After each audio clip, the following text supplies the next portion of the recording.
Well, I want to welcome everybody on all of our campuses to CCV this weekend. And I want to especially say, if you're new to CCV, maybe this is your very first weekend, or you've just been started coming to church, or maybe back to church, I want to say that you belong here. And we hope you feel right at home. I don't care what your past is. I don't care what you've been through.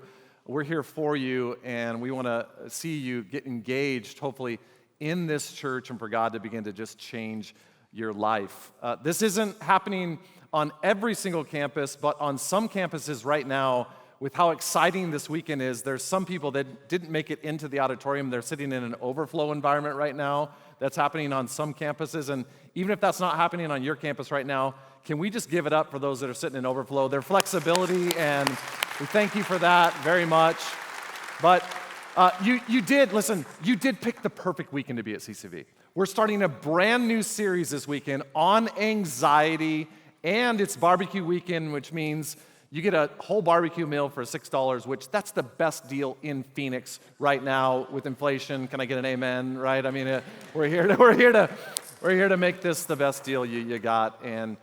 But on the topic of anxiety, 50 million people and growing struggle with this in America today, and the number is likely a lot larger than that. And some of you struggle. You know someone that does, and we want to, in this series, bring some hope and healing on a topic where so many people feel like they're in a prison. And God really does speak into this, and it's what we're going to teach on over the next few weeks. I hope you don't miss a week on this. It's a great one to invite someone with you as well. But as we kick off this series, I invited one of the very best on this topic I know in the world today, Dr. John Delony. Now, if you don't know Dr. John Delony, you should. He is an expert on mental health. He spent over 2 decades as a practitioner, really counseling individuals and families on this topic. He hosts the Dr. John Delony Show, which is awesome, and he's also a 2-time New York Times best-selling author, most recently of the book Building a Non-Anxious Life, which I think is really great. But I've got to know John over the past year, and what I appreciate about him and why I invited him is he is one of the most humble men I know, but he's also one of the most brilliant. That's why he's got a doctor in front of his name. He's going to speak on this topic like I have never really heard anybody speak on it in my life, and I always want to expose you to some of the best at CCV. So would you help me give a huge CCV welcome to my friend Dr. John Delony. Come on, man. Thank you, brother. Thank you, man. Appreciate you, man. Thank you. Man, it's good to see you. And all I know is there's water falling from the sky yesterday in Arizona. If you weren't anxious, you should be anxious now, because I think that's the sign that it's coming to an end for all of us. Can we do family talk today? Is that cool? I don't get to talk to churches very much. I don't get to talk about my favorite thing to talk about, which is Jesus, and so I'm pretty excited. But I also have a reputation for being pretty direct. Are we good? Same team? Promise? Cool. All right. I'm going to talk about your life. So I take thousands of calls. I travel the country. I want to talk about your life because I know you. You're exhausted. Your kids are going to bed. Maybe they're just in the room playing on their video games, but you don't care. It's just quiet, and that's good enough for right now. And you go into your bedroom, and you put your head slowly down on your pillow, and as soon as it hits your pillow, your brain's like, hey, you want to think about some things that are really crazy? And you're like, not tonight, brain, not tonight. And it's like, no, for real. What if that mole is cancer? You should look it up on YouTube. And you're like, not tonight. So then you grab your headphones and you put them on, because the only thing that helps you go to sleep is another murder podcast. And you can't figure out why they keep coming back to the scene. That's how they get caught every time. And you keep listening to it, and then you scroll over to a couple of guys being like, dude, you should move all of your money into gold and Bitcoin because it's all coming down. And then you're like, ooh, maybe I should get more bullets so I can shoot my neighbor if we need water. And then you're like, oh, wait a minute. I know. I woke up this morning and the first thing I did was look at a little screen, and then I got in a car, and then I drove to a place where I sat for 8 hours looking at a medium-sized screen. And then on the way out the building, I looked at my little screen, and then I got home to my house still looking at my little screen. And then I got my family together, and we all sat down and looked at a huge screen while I kept looking at my little screen. And it's almost time for bedtime, so I think it's time for me to whip out medium screen and do more emails. And your brain's like, I hate you. And then you put on an episode of Ted Lasso or The Office because fictional characters are the only decent people left in the world. And after a while, your eyes are fried from staring at screens, and so you find yourself in the bathroom snorting Tylenol PM off the counter just so you can go to sleep. And then your mind pops open at 2:38 a.m., and you just start scrolling again, and you happen across your bank account and your credit card, and your credit card balance, and you're just instant like, yep, it's gonna be about a hypersonic diarrhea for me right now. And then you're like, we owe what? And it's 2:39 now. And then you finally drift off, and an hour later, your alarm pops up because it's time to get to the gym and crush it. So you grab your phone, and real quick, you go into the bathroom, and you just like start scrolling.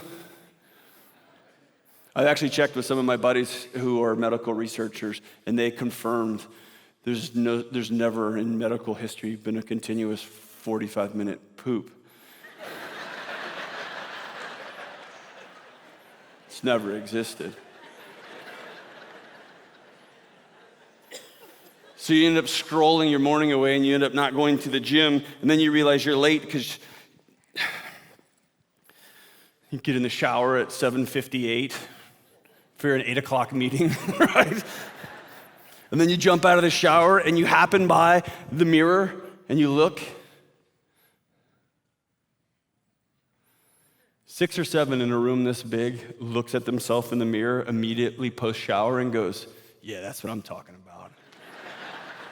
The other 3,000 of us think, I don't think I believe in God anymore, right? And then your family all just start barking at each other all over the house, like, don't forget, and like, I told you to, where's your shoe? I don't know where your shoes are. You just got out of the shower. Is that the same underwear you had on before you got in the shower? It's like, oh, and you're running around, and then all of a sudden from across the room, you make eye contact with your spouse.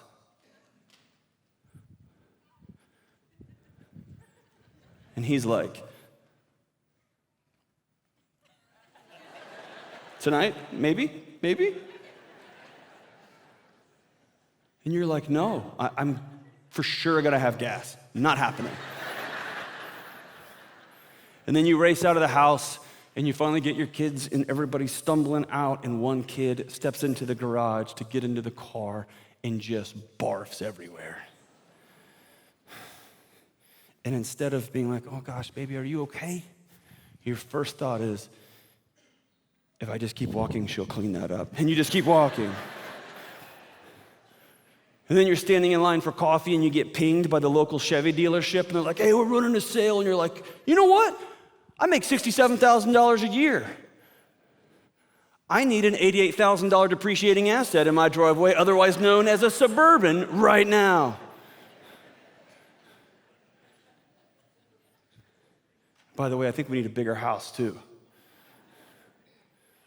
We only have a room for everybody, and a bathroom for everybody, and a sink for everybody. We each need our own cave too. You get home from work and you crash on the couch and you retreat into ESPN Fantasyland, where grown men use other grown men as action figures. At least Lord of the Rings had the courage to call them overlords. Y'all call them coach, whatever. And your wife's sitting next to you scrolling on her phone, looking at line cactus tattoos with #blessed in the middle of it. She's never gonna get that tattoo. And then she goes over to cauliflower mashed potato recipes and birthdays for your 18-year-old son. He's only 9, but we can never be too prepared. And you're on your iPad and she's on her cell phone. Dude, if y'all could see how many people are elbowing each other right now, so good. But you're on the iPad, she's on the phone, He's on the iPad, and you find yourself 4 inches apart from each other on the couch, and you're 4,000 miles away from each other. You got parallel lives, and you're good co-managers of your house. I don't even know what's going on in your world anymore. And you find yourself trying to find the Tylenol PM a few hours later. And every one of those screens is telling you that it's all coming down. It's the end of time. If you love them, it's because you hate them.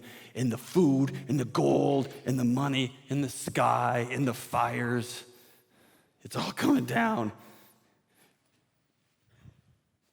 This is our day. This is just a Tuesday. And we don't go to sleep. We're unconscious. Then we get up and we do it again. This is the life we've created for ourselves. And then we go to a doctor or a therapist. Or if you're somebody who does their own research, you go to the internet. And then you're like, how do I stop being anxious? And the doctor or the therapist or the internet tells you, well, actually anxiety is a disease. It's a genetic disorder. You're always going to have it. It's a thing you get. Like the flu, you got it. It's who you are.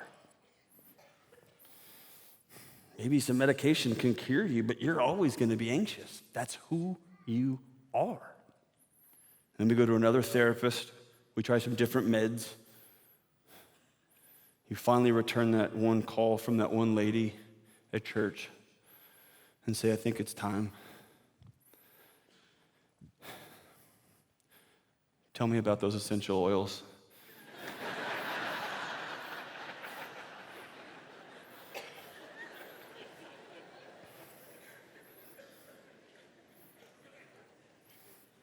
And you find yourself another hour at work. You're dousing your sadness in thieves or whatever they put in that stuff. Or you click on another website. You text that guy back at work. You laugh a little too loud at her job, and you get another drink and another drink. You watch another episode and another episode. Netflix is so good, they've taken this away from us. We don't even have to do that. They're like, hey, we know you better than anyone in your family. We're just going to start the next episode for you. And we just go, oh, okay.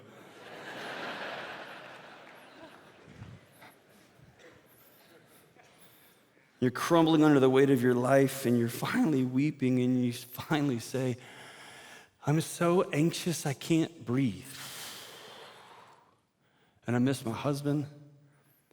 I'm tired of sitting at a kitchen table for dinner, surrounded by people that I know love me and still feeling completely alone. I'm tired of sharing a bed with a husband or with a wife who I know loves me, and I'm completely and totally alone. We haven't been intimate in forever, and I'm stressed beyond my life, and my kids don't want to be in the same room with me. Do y'all remember the debate, the one? It ended with this candidate saying, if you vote for that person, you're voting for the end of democracy. And this person said, if you vote for that person, you're voting for World War III. And I remember sitting at my house going, ooh, which one should I choose? That's like going to a restaurant and being like, all right, if you eat this meal, you can have explosive diarrhea or a heart attack. Dig in.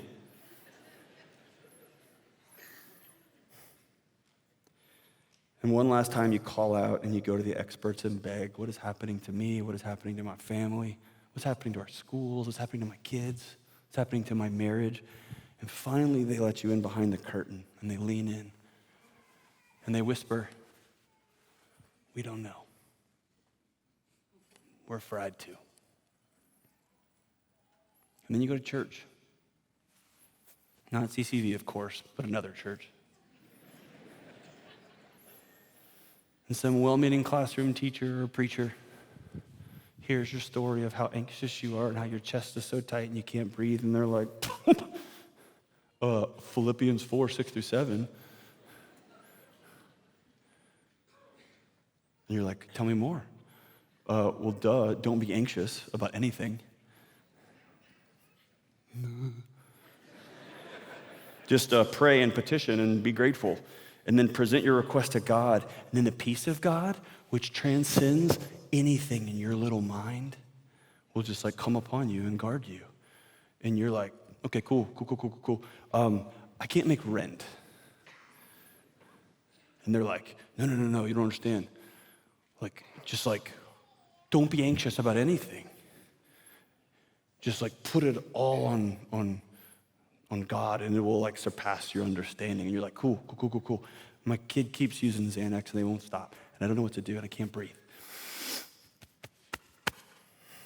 And then this woman who like crochets through most of church comes over to you and she says, well, Matthew 6:25 says, don't be anxious about your clothes or your food or anything you drink, because your life's more important than food or clothes or drink. And you're like, listen, if you knew how many layers of Spanx I'm wearing right now, if I took these off and you saw my body, you'd be anxious for me. And do you know how much eggs cost? $1 million each. You all know that all this barbecue out here is stolen cows. That's the only way you can get beef anymore.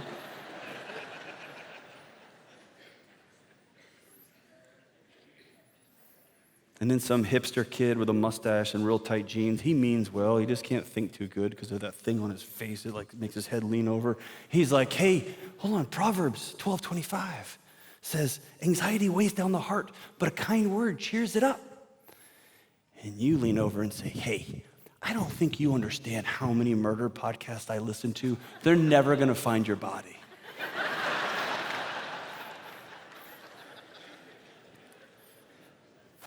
And the doctors don't know, and your friends don't know, and TikTok doesn't know. And at church, they blame you for not having enough faith and for not believing in Jesus.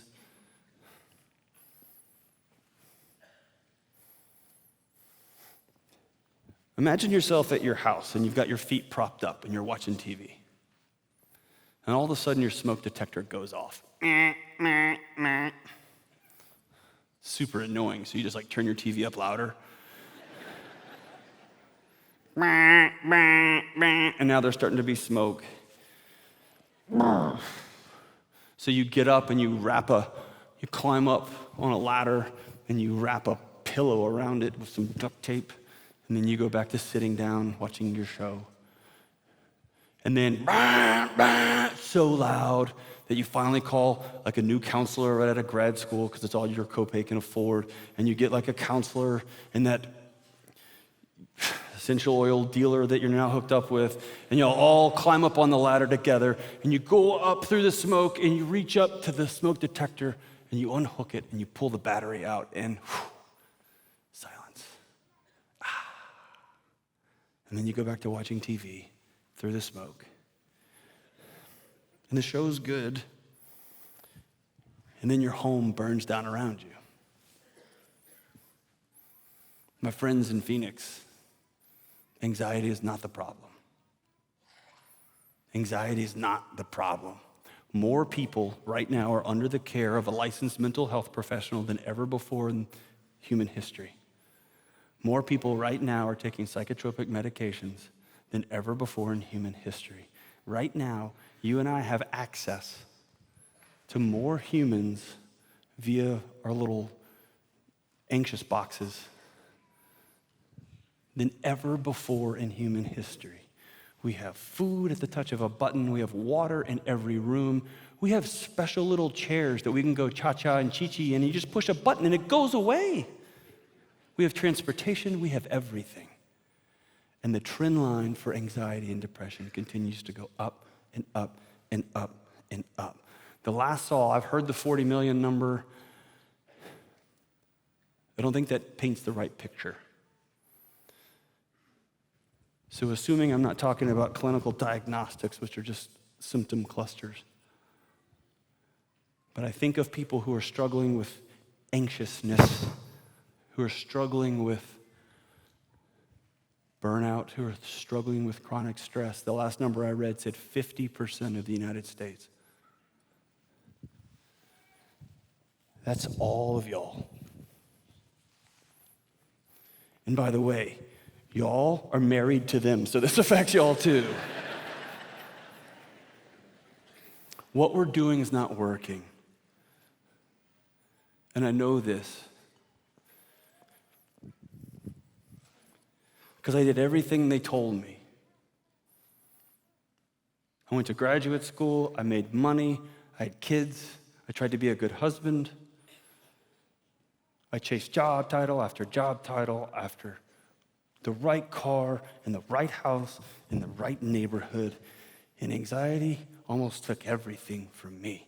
And when I say it almost took everything, it almost took everything. Because I had all of the right things, and at some point my body just said, I'm out. I quit. That, my friends, is anxiety. It's all of us. And I've traveled around the country sitting with hurting people, and I hear it over and over. I don't know what to do. So let me say it again. Anxiety is not the problem. Anxiety is just a smoke alarm letting you know that something in your life's on fire. It could be that smoke detector is letting you know that we've detected that you're not safe in a relationship, from your in-laws, from work, from poverty, from abuse. We're sounding the alarm. The alarm is not the problem. Something's on fire. It might be that it's detected that your body's not healthy. You're dealing with old traumas. You're dealing with health challenges. Or maybe you're just one of those dudes who mainlines 4 Monster Energies every morning and your heart's about to explode. I don't know.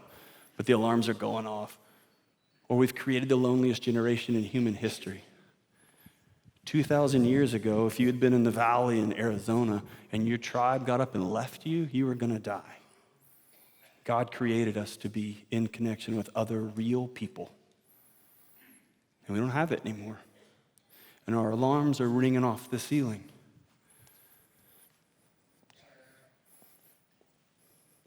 Or maybe your body's detected that you're not in control of your own life. You don't decide what you do tomorrow. That bank does. You don't decide if you get to sit home with a sick kid. The car dealership does, because they gave you a car and you signed a piece of paper that said, I owe you. And now they own you.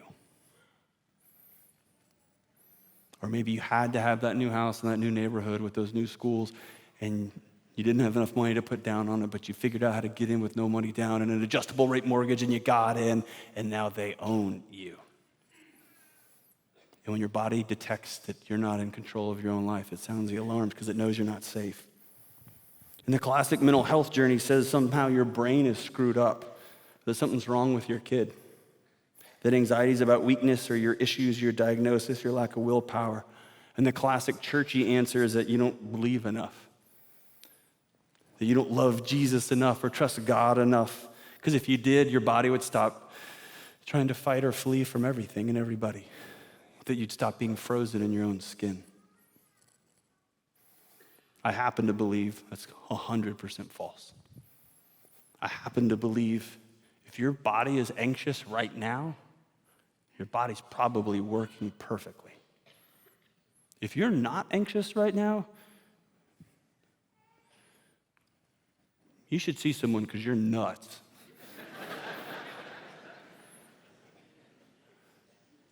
We've created a world that our bodies can't live in. We've set everything on fire. We used to believe, we knew government officials were crooked, we knew that, but we believed at the end of the day, we thought the government was working for us. We don't believe that anymore. We thought if we went to the doctor, sure, it was annoying, it was long, it was hard to get an appointment. Now you have to go through 42 portals just to, I get it, but now we don't believe that anymore. We used to believe, sure, there's a dumb teacher and nobody knows what chlorophyll is, but school's important. We don't believe education is important anymore. We used to all just go to church, and the number of people going to church continues to fall off a cliff. We're an untethered generation. As Jonathan Haidt says, we're the anxious generation. I'll say it again, anxiety is not the problem. We should be anxious. And so our goal from today forward is not to not be anxious. I don't want to live in a house without a fire alarm. That's crazy. I just want the alarm to only go off when it needs to, when I'm actually in danger, when I'm actually not safe, when I'm actually not well. And the hard work of building a non-anxious life as an identity takes years. Take the rest of your life. And before I get into scripture, I want to say this emphatically. I deeply believe in counseling. I went to see my therapist the day before I went to Austin and then flew to Phoenix. Deeply. I deeply believe in mindfulness and breathing techniques. It was cold outside this morning. I sat in the backyard and did breathing exercises. I believe in it. I do it every day. Anxiety medication saved my life. And as a big, tall, tattooed up Texas male, I can promise you when I finally got the courage to go see my buddy who's a physician, and I walked past his clearly non-HIPAA compliant office, and I walked right past his receptionist, and she was like, "Sir, sir," and I just kept walking, and I walked into his office, and he's like, "What are you doing, Delony?" And I said, "Hey, I need you to listen to me because I'm not okay." And my friend sat with me for 2 hours, and I left with a prescription, and I sat at my kitchen table while my new son slept in the next room, and my wife was asleep in the next room, and I wept because I thought I'd failed my family. And it saved my life. Medication doesn't cure anxiety, doesn't heal anxiety. Medication does turn that alarm down so you can finally sit with a counselor and say, "I'm not okay." So you can finally tell your wife or your husband, "I've been keeping stuff inside, and here's the truth." So you can finally walk in the doors of an amazing church community like CCV and say, "I need help."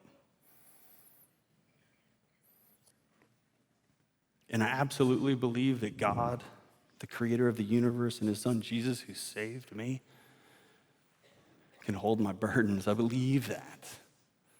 But I also believe if we take these things and try to dump them on top of our already insane lives, at the end of the day, we're just running in quicksand. Because I think anxiety is an identity problem.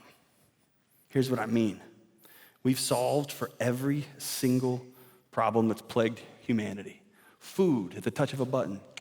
Water in every house, every room. I could pull out my cell phone right now and I could push a couple of buttons. I could order a bag of sugar and like a kettlebell and a spoon and a pony, and they would just deliver it right here. Some kid like on a fixie single speed would be like, "Hey man, I got your pony." And I'd be like, "Cool, thanks dude." And then he'd turn it around and be like, "I just have a few questions for you." The air we breathe, though, the identity of our culture is one of scarcity. The identity of our culture is fear. We have true economic and social challenges, yet the identity of our culture is disempowerment. We've all been told if you get the right car and the right home and the right schools and the right salary and the right clothes and the right bag and the right travel sports teams and the right vacation plans and the right diagnosis and the right victimhood status, you're finally going to feel whole. And our culture is coming to grips with the fact that that's not true. We feel as hollow as ever, and we have everything. We've also told people, hey, if this happened to you, if you were hurt, if you were on the margins, that's all you'll ever be. You just sit over here. We'll pat you on the head, send checks. That's all you're worth. And by the way, if you hurt people, you're out. You can never come back. We don't believe in redemption or restoration or forgiveness. No, you're over there. It's a culture of disempowerment. And this identity of anxiety, it lives out in the madness of our lives. My kids have to play travel sports even though we don't have the money. No, they don't. My kids have to have Instagram and a smartphone and Snapchat. No, they don't. We have to take a loan out to get that new car. No, you don't. No, you don't understand. I have to go to my in-laws' house for Christmas. Otherwise, you don't. You have to respond to that post from Karen about the vaccines. You have to. I have to. You don't. No, wait, you don't understand. I have anxiety. I am anxious. That's who I am. No. Your body's just trying to keep you safe. And this is when at church we tell you to go look at Matthew 6:25 and tell you, hey, just don't worry about anything. The flowers are pretty. You should be fine too. This is where people like to start. But I don't think that's fair to what Jesus was trying to say, because Jesus was talking to a group of people who were really hurting and who were left behind and lost and sitting in ash. And he doesn't show up and say, hey, stop worrying. What's the matter with you? He doesn't. He starts with identity. We learned the Beatitudes in school. We were kids at Sunday school. Here's a new way to hear them. Jesus shows up to people sitting in the ash, a fried, exhausted, anxious group of people, and he says, hey, you are loved when you're beaten down. God's with you in the ash. You're blessed when you're heartbroken and grieving, when he has an affair, when your mom's cancer finally wins. God's with you. You're loved when you've been humbled and your ego is shattered, when you get fired, when all of your flexing finally comes in on you. You're loved when you go looking everywhere for what is beautiful and right and good. When you look for God, you're loved. You're loved if you choose to give people mercy instead of your rage or your anger or your judgment. You're loved if you look for beauty, if you set your default setting to looking for purity instead of looking for where everyone else is wrong, where you can blame and criticize and complain. You're loved and you're blessed if you just look for what is good. You're loved if you make peace, not dissension. You are blessed when people come after you because you just opted out of the system. You're blessed when people come after you because you just said, as for me and my house, we choose peace. I'm not going to borrow any more money because that's for me and my house. I'd rather drive a crummy car than be owned by a bank. As for me and my house, we don't get on social media. We just don't. We choose peace. As for me and my house, we don't have a lot of streaming channels because we hang out together and we're goofy and we throw water balloons at each other, which I understand is probably a federal offense here in Arizona. You're not broken and you're not a diagnosis and you're not a failure and you're not less than. Jesus comes to you and says, hey, you're loved. You're blessed. And in the loneliest generation in human history, when you find yourself laying next to somebody and you think I'm all by myself, when you're sitting in a crowded room and you feel completely alone, you know I'm anchored in and God is with me in the ash. You are blessed.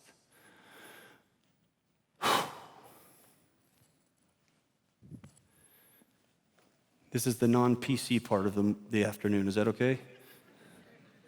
I put it in red letters because it's from Jesus, so I wouldn't get struck by lightning. Y'all can't get mad either. Fair? Jesus then goes on to tell us how to live a non-anxious life. He says, of course, don't murder, but don't hate. In fact, I don't want your gifts.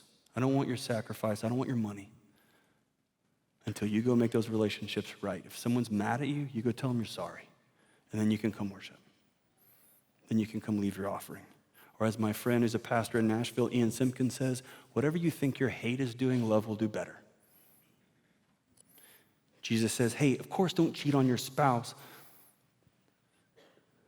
but turn off your computer, cut the Wi-Fi, throw your phone out in the street if you can't control what websites you're going to, but stop. Stop. And by the way, adultery isn't just about sex. You can cheat on your spouse with your job, with a golf course, with your phone, with finances, with your refusal to get the help you need. Stop.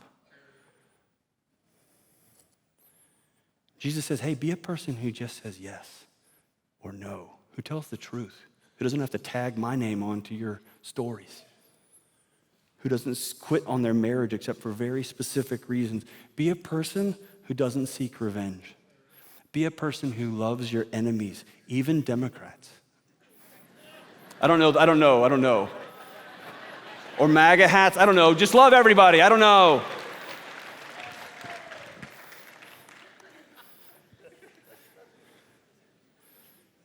Pray for them. Invite them over for dinner. Red letters, homie.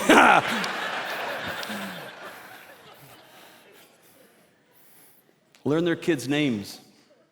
Give to the needy and don't tell anyone. Be insanely generous and don't tell anybody. Pray and pray and pray. Be honest about what you need. Be honest when you sit before God and say, here's what I want. Fast. Take a break from consuming and consuming and consuming. And always thinking the next truck and the next bag and the next shoes and the next pair of pants are going to finally make you feel something from the outside in. Jesus says, man, I'm right here. You're loved. Stop. Be somebody who prays and gives and fasts, and you don't need anyone's approval because you are loved. Don't get your identity from your net worth, or your cars, or your houses, or your clothes, or your 401k status. It all goes away. We owe $30 trillion. The answer to your question, the question, hey, what are you worth? That answer is never a number. The answer to the question, what are you worth, is who do you love and who loves you? And Jesus says, you are loved. Jesus doesn't ask us to not have fire alarms. He doesn't ask us to not be anxious. Jesus says, hey, if you run around trying to get your identity from your kids' elementary school play schedule, or your kids' little league performance, or your salary, or your car, or your shoes, you're opting out of the peace I have for you. And by the way, I don't think we know what the word peace means anymore. It's just something that we stitch onto pillows or you buy it at like Crafts, etc. My granddad fought in World War II. He stared at evil. When he came home, he knew peace was not that. And now we're scared and offended by everything. We're angry and we're raged out. We have to comment on everything. We're lying about our marriages and our health and our finances and our churches and our politics. We'll do anything to sound right. We are choosing an anxious life. On behalf of my 2 young kids who are just making their way in the world, can we stop? Can we stop? We have very real challenges to overcome, and when your body heads into anxiety, it literally unhooks critical thinking. It just wants you to run or fight or freeze. And I need us all thinking about how we can love well and do the next right thing. Because blessed are the peacemakers. What is peace? Just imagine falling asleep with no meds just because you're tired. What if you drink coffee in the morning because you wanted to, not because you had to? What if you tipped the waitress at Waffle House $200 because you could? Because you didn't know anybody need money and you don't care what car you drive, it gets you where you need to go. And you could change the next 2 months of her life. Peace is seeing something offensive on the news, watch this move, and just doing this. Going to the next channel. Peace is deciding, I want to learn some more tools. I want to learn what Scripture deeply says about an anxious world, how to live a non-anxious life. So I'm going to come back for the next 3 weeks, next 4 weeks to this church, this amazing community. And I'm going to dig in with my neighbors. I'm going to go share a $6 barbecue with stolen cows, and we're going to look across the table from each other. And just like C.S. Lewis said when he defined friendship as 2 people looking at each other and one saying, oh, you too? Peace is knowing the name of your neighbors.